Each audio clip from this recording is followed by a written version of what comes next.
നമ്മൾ ചോദിക്കും അപ്പോൾ വെരിക്കോസ് ഉണ്ടോ എന്ന് ചോദിക്കുമ്പം എനിക്ക് വെരിക്കോസ് ഇല്ല എന്ന് പറയും.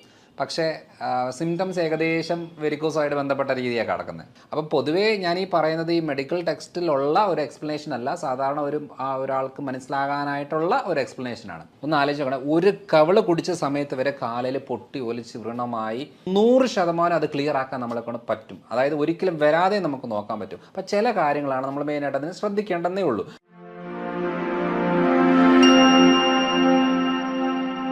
Hello everyone, I am doctor Manoj Johnson, life style physician, John Marian hospital, Pala. ഇന്ന് നമ്മൾ ഡിസ്കസ് ചെയ്യാൻ പോകുന്നത് പലപ്പോഴും പലരുടെയും ഒരു ബുദ്ധിമുട്ടാണ് ഈ വെരിക്കോസ് റിലേറ്റഡ് പ്രോബ്ലം പറയുന്നത്. പ്രത്യേകിച്ചും വെരിക്കോസ് ഇല്ലാത്തവർ വളരെ കുറവാണ്. പലരും പറയുന്നുണ്ടെന്ന് വെച്ചാൽ എനിക്ക് വെരിക്കോസ് ഇല്ല. അപ്പോൾ നമ്മൾ പല സിംറ്റംസ് കേൾക്കുമല്ലോ. കേൾക്കുന്ന സമയത്ത് നമ്മൾ ചോദിക്കും അപ്പോൾ വെരിക്കോസ് ഉണ്ടോ എന്ന് ചോദിക്കുമ്പം എനിക്ക് വെരിക്കോസ് ഇല്ല എന്ന് പറയും. പക്ഷേ സിംറ്റംസ് ഏകദേശം വെരിക്കോസുമായിട്ട് ബന്ധപ്പെട്ട രീതിയാണ് കിടക്കുന്നത്. അപ്പോൾ മനസ്സിലാക്കേണ്ട ഒരു കാര്യം എന്താണെന്ന് വെച്ചാൽ ഒരു 60% വെരിക്കോസ് മാത്രമാണ് നമുക്ക് ഈ കണ്ണിൽ കാണുന്ന രീതിയിലുള്ള വെരിക്കോസ് വരുന്നത്. എന്ന് വെച്ചാൽ കാലിൽ ഇങ്ങനെ നരമ്പ് തടിച്ച് വരുന്നത്, തടിച്ച് വരുമ്പോഴാണ് നമ്മൾ വെരിക്കോസ് എന്ന് പറയുന്നത്. ഇപ്പോൾ ഈ സെയിം വെരിക്കോസ് റിലേറ്റഡ് പ്രോബ്ലം തന്നെയാണ് ഈ പൈൽസ് എന്ന് പറയുന്നതും. കാരണം അവിടെയും വെയിന് തടിച്ച് വന്ന് ബുദ്ധിമുട്ടായി വരുന്ന ഒരു കാര്യമാണ്. അപ്പം ഈ കാലിലെ വെയിന് തടിച്ച് വരുന്നൊരു കണ്ടീഷനിലാണ് പൊതുവേ നമ്മൾ വെരിക്കോസ് വെയിൻ എന്ന് പറയുകയും അത് കഴിഞ്ഞേച്ച് ഭൂരിഭാഗം ആളുകളിൽ തടിച്ച് മാത്രം കിടക്കുകയും ഫർദർ പ്രശ്നങ്ങൾ ഉണ്ടാവാതെ ഇരിക്കുകയും ചെയ്യും.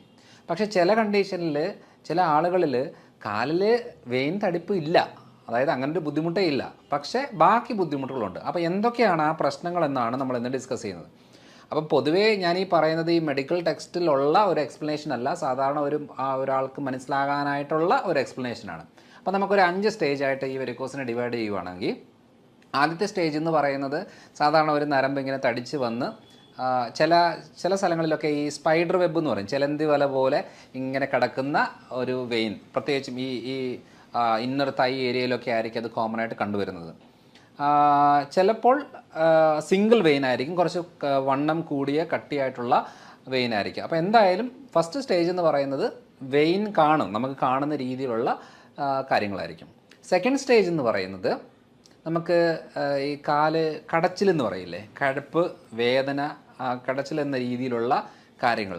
അതായത് നമ്മളിപ്പോൾ ഒരു 10 മിനിറ്റ് നിന്ന് കഴിഞ്ഞാൽ നമുക്ക് കാല് കടച്ചിലുണ്ടാകും, നമുക്ക് ഇരിക്കണമെന്ന് തോന്നും, അല്ലെങ്കിൽ കിടക്കണമെന്ന് തോന്നും, അല്ലെങ്കിൽ കാലൊന്ന് പൊക്കി വെക്കണമെന്ന് തോന്നും. അപ്പോൾ കാലിനൊരു ബുദ്ധിമുട്ട്, പ്രത്യേകിച്ച് വേറെ പ്രശ്നമൊന്നുമില്ല, പക്ഷേ നിൽക്കാനുള്ള ഒരു പ്രയാസം തോന്നും. അതാണ് സെക്കൻഡ് സ്റ്റേജ് എന്ന് പറയുന്നത്. തേർഡ് സ്റ്റേജ് എന്ന് പറയുന്നത് വേദന കാര്യങ്ങളെല്ലാം ഉണ്ട്, എന്നാലും കാലിൽ നീര് വെക്കും. എന്ന് വെച്ചാൽ ഫ്ലൂയിഡ് കളക്ഷൻ ഉണ്ടാകും. എന്ന് വെച്ചാൽ രാവിലെ ചിലപ്പം നീരും കാര്യങ്ങളൊന്നും കാണത്തില്ല, ഒരു ഉച്ച കഴിഞ്ഞ് വൈകുന്നേരം ആകുന്ന സമയങ്ങളിൽ കാല് നീര് വെക്കുന്ന കണ്ടീഷൻ. രാത്രി കടന്നിട്ട് പിറ്റേ ദിവസം രാവിലെ എഴുന്നേൽക്കുമ്പോൾ നീര് കുറയുന്നു. അതാണ് നമ്മൾ ഒരു തേർഡ് സ്റ്റേജായിട്ട് പറയുന്നൊരു കണ്ടീഷൻ. എന്ന് വെച്ചാൽ വേദനയുണ്ട്, നീരുമുണ്ട്. ഫോർത്ത് സ്റ്റേജ് എന്ന് പറയുന്നത് അവിടെ കാലയിൽ ഒരു പർപ്പിൾ കളർ ഡോട്ട്സ്, പിന്നെ അത് ബ്രൗൺ ആയിട്ട്, പിന്നെ അത് ബ്ലാക്ക് ആയിട്ട് കാലിലെ പല സ്ഥലങ്ങളിലായിട്ട് ഈ ഡിസ്കളറേഷൻ, കളർ മാറ്റവും ചൊറിച്ചിലും അനുഭവപ്പെടും. ഇതാണ് സത്യം പറഞ്ഞാൽ ഫോർത്ത് സ്റ്റേജ്. ഫിഫ്ത്ത് സ്റ്റേജ് എന്ന് പറയുന്നത് പുറത്തേക്ക് ബ്ലഡ് പൊട്ടി അവിടെ വ്രണമായി മാറുന്ന കണ്ടീഷനാണ് നമ്മൾ ഫിഫ്ത്ത് സ്റ്റേജ് എന്ന് പറയുന്നത്.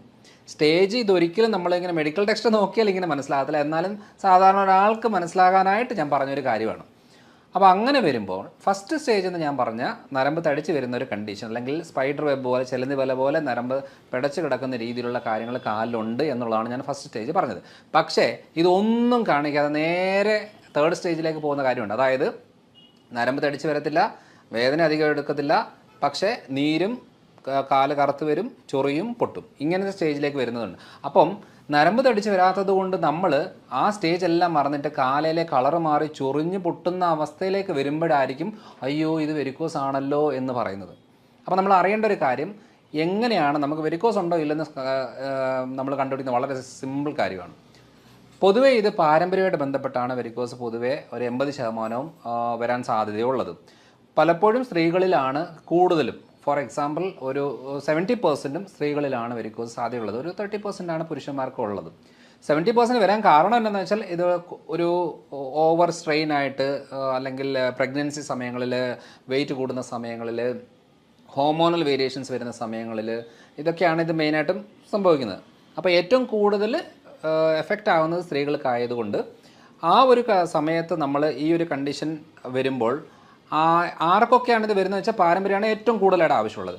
അത് കഴിഞ്ഞ് ചെന്നാൽ പ്രഗ്നൻസി സമയത്ത് ചിലപ്പോൾ വെരിക്കോസ് കാണുകയും ഡെലിവറിക്ക് ശേഷം ചിലപ്പോൾ കുറയുന്ന കണ്ടീഷനും ഒരു 40% ആളുകൾക്ക് കാണാറുണ്ട്. പക്ഷേ 60% ആളുകൾക്കും പ്രഗ്നൻസിക്ക് ശേഷമാണ് ഈ വെരിക്കോസ് പ്രശ്നങ്ങൾ കൂടുതലായിട്ടും ഉണ്ടാകുന്നത്. അപ്പോൾ അങ്ങനെ വരുമ്പം എനിക്ക് വെരിക്കോസ് ഇല്ല എന്ന് പറഞ്ഞിരിക്കുന്നതിന് മുമ്പ് എൻ്റെ അമ്മയ്ക്ക് വെരിക്കോസ് ഉണ്ടെങ്കിൽ എനിക്ക് സാധ്യതയുണ്ട്. അപ്പോൾ എനിക്ക് സാധ്യത ഉണ്ടെന്ന് എങ്ങനെ തിരിച്ചറിയാം? വളരെ സിമ്പിളാണ്. നമ്മൾ കുറച്ച് നേരം നിന്ന് കഴിഞ്ഞാൽ കാല് കഴിക്കാൻ തുടങ്ങും. കാല് കഴിക്കുമ്പോൾ തന്നെ നമ്മൾ ആലോചിക്കണം, ഓക്കെ വെരിക്കോസിന് സാധ്യതയുണ്ടല്ലോ എന്നുള്ളത്. അത് നരമ്പ് തടിച്ച് വരണമെന്ന് ഒരു നിർബന്ധവുമില്ല. കാല് കഴിക്കുന്നതിന് വേറൊരു കാര്യം കൂടെ ഉണ്ട്. ഇപ്പം മെൻസ്ട്രുവേഷൻ റിലേറ്റഡ് ആയിട്ടുള്ള പീരിയഡ്സ് റിലേറ്റഡ് ആയിട്ടുള്ള പ്രശ്നങ്ങളിലും കാലുകഴപ്പുണ്ടാകും. അതേപോലെ തന്നെ വിറ്റമിൻ ഡി കുറവുള്ള ആളുകളിലും കാലുകഴപ്പ്. ഇപ്പം ഞാൻ വിറ്റമിൻ ഡി സപ്ലിമെൻറ്റ് കഴിക്കുന്ന ഒരാളാണ്. അപ്പോൾ ഹൈ ഡോസ് അല്ല കഴിക്കുന്നത്. അപ്പോൾ എനിക്ക് 2 ആഴ്ച കഴിഞ്ഞ് 3 ആഴ്ച ആകുന്ന സമയത്ത് ഞാൻ എടുത്തില്ലെങ്കിൽ കാലുകഴപ്പ് അനുഭവപ്പെടും. സോ അതേപോലെ തന്നെ സ്ത്രീകളിലാണെങ്കിലും വിറ്റമിൻ ഡി വളരെ ആവശ്യമാണ്. അപ്പോൾ വെരിക്കോസ് കണ്ടീഷനിൽ ഈ വിറ്റമിൻ ഡി എടുത്താലും കാലിൻ്റെ കടച്ചിൽ മാറില്ല എന്നുള്ളതാണ് മെയിനായിട്ടുള്ളൊരു കാര്യം. അപ്പോൾ ആദ്യത്തെ സ്റ്റേജും സെക്കൻഡ് സ്റ്റേജും തേർഡ് സ്റ്റേജ്, അതായത് നീര് വെക്കുന്ന അളവ് വരെ ഉള്ളത് നമുക്ക് ഈസി ആയിട്ട് ക്ലിയർ ആക്കാൻ പറ്റുന്നൊരു കാര്യമാണ്. അപ്പോൾ അതിന് നമുക്ക് വലിയ രീതിയിലുള്ള ഡയറ്റോ കാര്യങ്ങളോ ഫോക്കസ് ചെയ്യേണ്ട ആവശ്യമില്ല. അത്യാവശ്യ കാര്യങ്ങൾ ശരീരപ്രകൃതം അനുസരിച്ച് വെയിറ്റ് ഉണ്ടെങ്കിൽ വെയിറ്റ് കുറയ്ക്കുക, അങ്ങനെയുള്ള കാര്യങ്ങൾ മാത്രം നോക്കേണ്ട ആവശ്യമുള്ളൂ.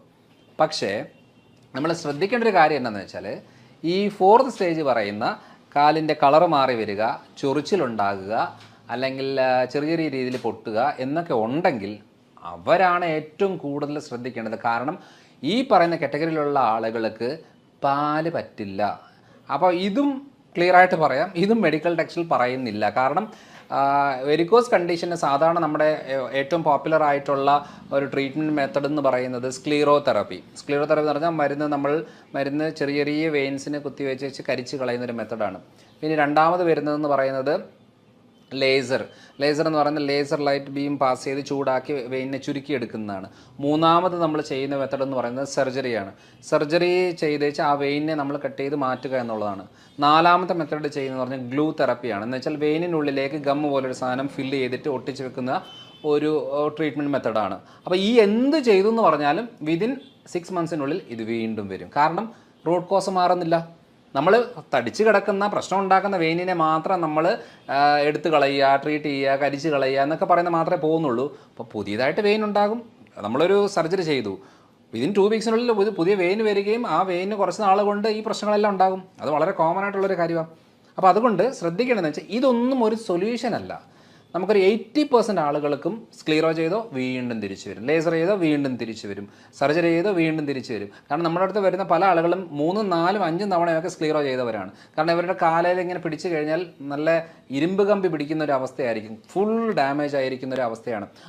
അതൊരു സൊല്യൂഷൻ അല്ല എന്നാണ് ഞാൻ പറഞ്ഞു വന്നത്.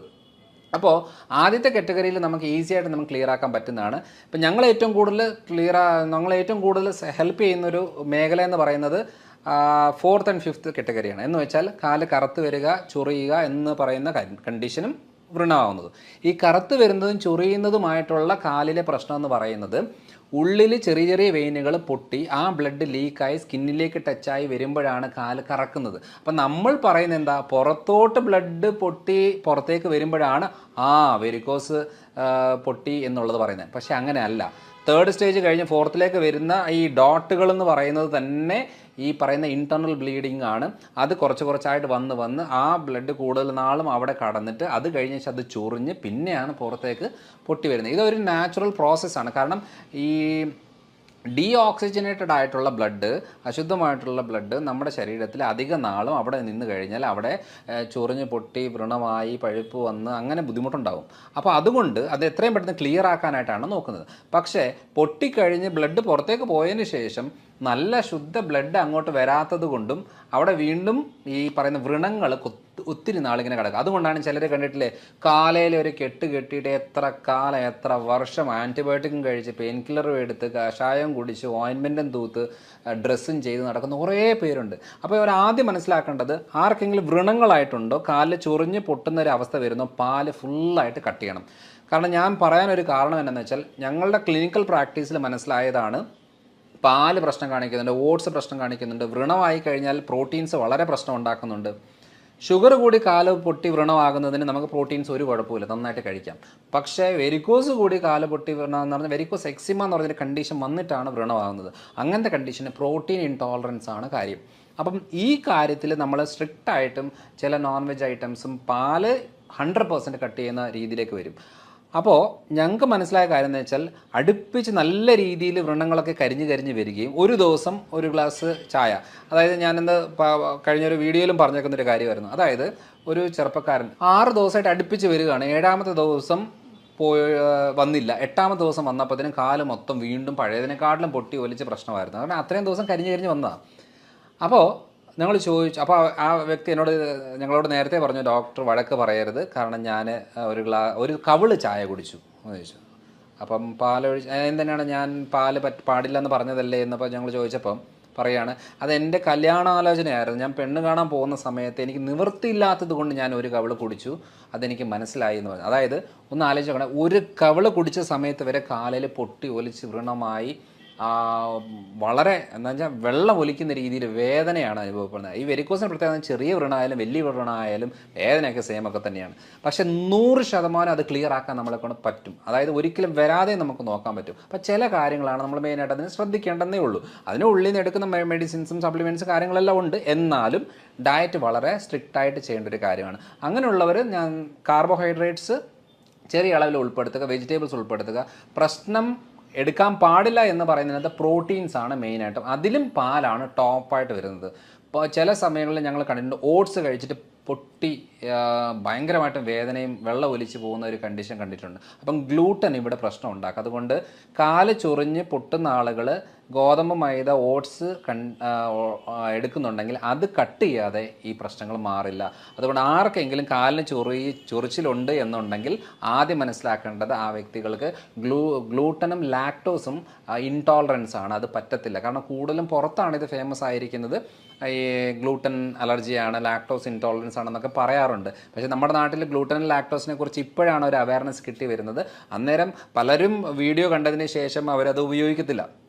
അന്നേരം പിന്നെ എപ്പോഴേലും കൺസൾട്ടേഷൻ വരുമ്പോൾ പറയാറുണ്ട്, ഡോക്ടർ വീഡിയോ ചെയ്തതിന് ശേഷം എൻ്റെ കാല് മൊത്തം വ്രണമായിരുന്നു, ചൊറിഞ്ഞ് പൊട്ടിയിരിക്കുമായിരുന്നു, ഞാൻ ഡോക്ടറിൻ്റെ വീഡിയോന് ശേഷം ഞാൻ ചപ്പാത്തി നിർത്തി, പാലും കൂടി നിർത്തി, എൻ്റെ ആ പ്രശ്നം ഫുള്ളായിട്ടത് ക്ലിയറായി, എനിക്ക് ഒത്തിരി സന്തോഷമുണ്ടെന്ന് പറയുന്നത്. കാരണം ഒരു മെഡിസിൻ എടുക്കാതെ തന്നെ നമുക്ക് ക്ലിയർ ആക്കാൻ സാധിക്കുന്ന ഒരു കാര്യമാണ്. പലപ്പോഴും നമ്മൾ സ്കിൻ ഗ്രാഫ്റ്റ് ചെയ്യും, വ്രണങ്ങളുടെ മുകളിൽ സ്കിൻ ഗ്രാഫ്റ്റ് ചെയ്താൽ നിൽക്കത്തില്ല. കാരണം ഉള്ളിൽ നിന്നുള്ള അലർജിക് സാധനം ഉള്ളിലേക്ക് വന്നു കഴിഞ്ഞാൽ ഓട്ടോമാറ്റിക്കായിട്ട് ഇത് പുറത്തേക്ക് പൊട്ടി ഒലിച്ചേ പറ്റും. അപ്പോൾ എത്ര രൂപ കൊടുത്ത് നമ്മൾ സ്കിൻ ഗ്രാഫ്റ്റ് ചെയ്ത് സർജറി ചെയ്ത് എടുത്തു എന്ന് പറഞ്ഞാലും വീണ്ടും ഇത് പ്രശ്നമുണ്ട്. അതുകൊണ്ട് വെരിക്കോസ് എന്ന് പറയുമ്പോൾ ആദ്യത്തെ 2-3 സ്റ്റേജ് എന്ന് പറയുന്നത് നമുക്ക് ഈ സ്ക്ലീറോയും ലേസറും ഒക്കെ ഉപയോഗപ്പെടും. പക്ഷേ 4th 5th സ്റ്റേജ് എന്ന് പറയുന്ന, അതായത് കാല് കറുത്ത് വരിക, ചൊറിഞ്ഞ് വരിക, പൊട്ടുക, വ്രണമാകുക, വേദന എടുക്കുക എന്ന് പറയുന്ന സ്റ്റേജിൽ ഈ പറയുന്ന ഒരു മെത്തഡും വർക്കൗട്ട് ആവില്ല. അത് ഡയറ്റും സ്ട്രിക്റ്റായിട്ട് നോക്കണം. അതിന് വേണ്ടുന്ന കഴിക്കാനുള്ള രീതിയിലുള്ള മെഡിസിൻസും സപ്ലിമെൻറ്റ്സും ആവശ്യമുള്ള കാര്യമാണ്. വിറ്റമിൻ ഡി ഏറ്റവും കൂടുതൽ ആവശ്യമാണ്, വിറ്റമിൻ ഇ ആവശ്യമാണ്. അതേപോലെ തന്നെ ഒമേഗ 3 ഏറ്റവും കൂടുതൽ മുറിവ് കരിയാനായിട്ട് ഹെൽപ്പ് ചെയ്യുന്നൊരെണ്ണമാണ്. മഗ്നീഷ്യം ഹെൽപ്പ് ചെയ്യുന്നൊരെണ്ണമാണ്. പിന്നെ പ്രോട്ടീൻ അവോയ്ഡ് ചെയ്തിട്ടുള്ള ഡയറ്റ് ഇതിനകത്ത് ഏറ്റവും കൂടുതൽ ഹെൽപ്പ് ചെയ്യും. ഇത്രയും കാര്യങ്ങളാണ്. പിന്നെ കഴിയുന്നതും ഓവർ സ്ട്രെയിൻ കൊടുക്കാതെ കാല് പൊക്കി വെച്ചേച്ച് അധികം നീര് വരാതെ നോക്കുകയാണെങ്കിൽ പെട്ടെന്ന് കരിയും. അതാണ് അതിൻ്റെ പ്രത്യേകത. കാരണം പലപ്പോഴും ഞാൻ കണ്ടേക്കുന്നതിനകത്ത് ഈ ഹോട്ടലിലൊക്കെ ജോലി ചെയ്യുന്ന ഷെഫ് അവർക്കൊക്കെ എന്ന് പറയുന്നത്, അതേപോലെ സ്റ്റാഫ് നഴ്സുമാർ, ടീച്ചേഴ്സ്, ഇവരൊക്കെ കൂടുതൽ നേരം നിൽക്കുന്നത് ഒരിക്കലും വെരിക്കോസ് ഉണ്ടാക്കുന്ന ഒരു കാര്യമല്ല. വെരിക്കോസ് ഉള്ള പ്രശ്നമുള്ളവരെ പ്രശ്നം കൂട്ടുന്നു എന്നുള്ളതേ ഉള്ളൂ. കാരണം നിൽക്കുന്നത് ഒരു വെരിക്കോസ് ഉണ്ടാക്കുവാണെങ്കിൽ എത്രയോ പേര് നിൽക്കുന്നു. ട്രാഫിക് കോൺസ്റ്റബിളിൽ ഫുൾ ടൈം നിൽക്കുന്ന ആൾക്കാരാണ്. അങ്ങനെയെങ്കിൽ എല്ലാ ട്രാഫിക് കോൺസ്റ്റബിൾസിനും വരേണ്ടതല്ലേ, എല്ലാ ടീച്ചേഴ്സിനും വരേണ്ടതല്ലേ, അല്ലെങ്കിൽ ആരൊക്കെ നിൽക്കുന്ന ജോലി ചെയ്യുന്നുണ്ടോ അവർക്ക് എല്ലാവർക്കും വരേണ്ടത്. പക്ഷേ അങ്ങനെയൊന്നും വരുന്നില്ല. ഇതിൽ കൂടുതലും ജീനുമായിട്ട് ബന്ധപ്പെട്ട് ഹെറിഡിറ്ററി ടെൻഡൻസി ഉള്ള ആളുകളിലാണ് ഏറ്റവും കൂടുതലായിട്ട് വരുന്നത്. അതുകൊണ്ട് സൊല്യൂഷനായിട്ട് പറയുന്ന കാര്യം എന്ന് പറയുന്നത്, നമ്മൾ ആദ്യത്തെ 3 കാറ്റഗറിയിൽ നമുക്ക് സ്ക്ലീറോയോ ലേസറോ സർജറിയോ കാര്യങ്ങളൊക്കെയാണ് ഒരു പരിധി വരെ നമുക്ക് ഉപയോഗപ്പെടും. നെക്സ്റ്റ് സ്റ്റേജിൽ ഏറ്റവും കൂടുതൽ ഉപയോഗപ്പെടുന്നത് ഡയറ്റ് പാറ്റേൺ ആണ്. അതേപോലെ തന്നെ അവരുടെ അലർജിക് റിയാക്ഷൻസ് ക്ലിയർ ആകാനുള്ള കാര്യങ്ങളാണ്. ഇങ്ങനെ വ്രണവും ബുദ്ധിമുട്ട് വരുന്നവർ IG ചെക്ക് ചെയ്യണം. കാരണം പ്രോട്ടീൻ ഇൻടോളറൻസ് കൂടുതലുള്ളപ്പോഴാണ് ഈ ബുദ്ധിമുട്ടുണ്ടാകുന്നത്. അതേപോലെ തൈറോയ്ഡ് ആൻറ്റിബോഡീസ് ഒക്കെ ചെക്ക് ചെയ്യണം. HbA1c ചെക്ക് ചെയ്തിട്ട് 3 മാസത്തെ ആവറേജ് ബ്ലഡ് ഷുഗർ നോക്കി ആ ലെവൽ പ്രോപ്പർ ആണെന്ന് പറയുന്നത്. കാരണം ഷുഗറും ഉണ്ട്, വെരിക്കോസും ഉണ്ടെന്ന കണ്ടീഷൻ വരുമ്പോൾ ഭയങ്കര ബുദ്ധിമുട്ടാണ് ഒന്ന് ലെവലാക്കി കൊണ്ടുവരാനായിട്ട്. സോ അതുകൊണ്ട് ഏത് കാരണം കൊണ്ടാണ് ഇത് കരിയാത്തത് എന്ന് നോക്കിയിട്ടാണ് നമ്മളിത് ചെയ്യേണ്ടത്. അതുകൊണ്ട് വെരിക്കോസ് വെയിൻ്റെ പല സ്റ്റേജ് ഉണ്ട്, പല സ്റ്റേജുകൾക്കും പല പല രീതിയിലുള്ള ട്രീറ്റ്മെൻറ്റ്സ് ആണ് നമുക്ക് നേരായിട്ട് ആവശ്യമുള്ളത്. അല്ലാതെ എല്ലാത്തിനും ഒരേ ട്രീറ്റ്മെൻറ്റ് പറഞ്ഞുകൊണ്ടിരുന്നാൽ അതുകൊണ്ടാണ് പലർക്കും ഈ വെരിക്കോസ് പ്രശ്നങ്ങൾ പൂർണ്ണമായിട്ട് മാറാത്തതിൻ്റെ മെയിനായിട്ടുള്ള ഒരു കാര്യം. അപ്പം ഇത്രയും കാര്യങ്ങളാണ് വെരിക്കോസിനെ കുറിച്ച് നമുക്ക് റഫായിട്ട് പറയാനുള്ളത്. അപ്പോൾ വെരിക്കോസ് ബുദ്ധിമുട്ടുള്ളവരുടെ നമുക്ക് വൃഷണ ഭാഗത്തുള്ള ടെസ്റ്റിസിൻ്റെ ഭാഗത്തുള്ള വെയിനിന് വീക്കം വരും, അതിനെ വെരിക്കോസീൽ എന്ന് പറയും. പിന്നെ പൈൽസുമായിട്ട് ബന്ധപ്പെട്ട് എല്ലാ അവയവങ്ങളിലും വെരിക്കോസ് പ്രശ്നങ്ങൾ വരും. പക്ഷേ നമ്മൾ ഏറ്റവും കൂടുതൽ ഫോക്കസ് ചെയ്യുന്നത് കാലിൻ്റെയാണ്. കാരണം ഹാർട്ടിന് ഏറ്റവും കൂടുതൽ ദൂരമുള്ളത് കാലായതുകൊണ്ടും ആദ്യം ഡാമേജ് കാണിക്കുന്നത് കാലായതുകൊണ്ടുമാണ് നമ്മൾ ആദ്യം കാലിൽ ശ്രദ്ധിക്കുന്നത്. അതുകൊണ്ട് അവസാനം വരെ വെയിറ്റ് ചെയ്തിട്ട് അവസാനത്തെ സ്റ്റേജ് എന്ന് പറയുന്നത് വ്രണമായതോ കറുത്തു വരുന്ന സ്റ്റേജ് ആണെങ്കിൽ അതിനെ തൊട്ട് മുമ്പത്തെ സ്റ്റേജിലേക്ക് ആക്കി കൊണ്ടുവരാം എന്നുള്ളതല്ലാതെ ഒരിക്കലും പെർമനൻ്റായിട്ട് വെരിക്കോസ് മാറത്തേയില്ല. അതുകൊണ്ട് അത്രയും അളവിലേക്ക് പോകുമ്പോഴാണ് ബുദ്ധിമുട്ട്. പോകുന്ന കരിയാത്ത വ്രണം വരെ ഈസിയായിട്ട് കരിച്ചെടുക്കാൻ പറ്റും. അടുത്ത സ്റ്റേജിലേക്ക് വന്ന് അതിൻ്റെ മുമ്പത്തെ സ്റ്റേജായിട്ടുള്ള വെറും നരമ്പ് തടിച്ച് വരുന്ന അളവിലേക്ക് നമുക്ക് നിർത്താൻ പറ്റും. അത്രയും നമുക്ക് ചെയ്യാൻ പറ്റുള്ളൂ ഏത് രീതി ചെയ്താലും. അല്ലാതെ ഒരു സുപ്രഭാതത്തിൽ വെരിക്കോസ് വെയിനൊന്നും മാജിക് ചെയ്ത് വാനിഷ് ചെയ്ത് കളയാനൊന്നും പറ്റത്തില്ല. അപ്പോൾ ഇത്രയും കാര്യങ്ങളാണ് വെരിക്കോസിനെ കുറിച്ചുള്ളത്. അപ്പോൾ അടുത്ത തവണ അടുത്തൊരു വീഡിയോ ആയിട്ട് വരാം. ബൈ.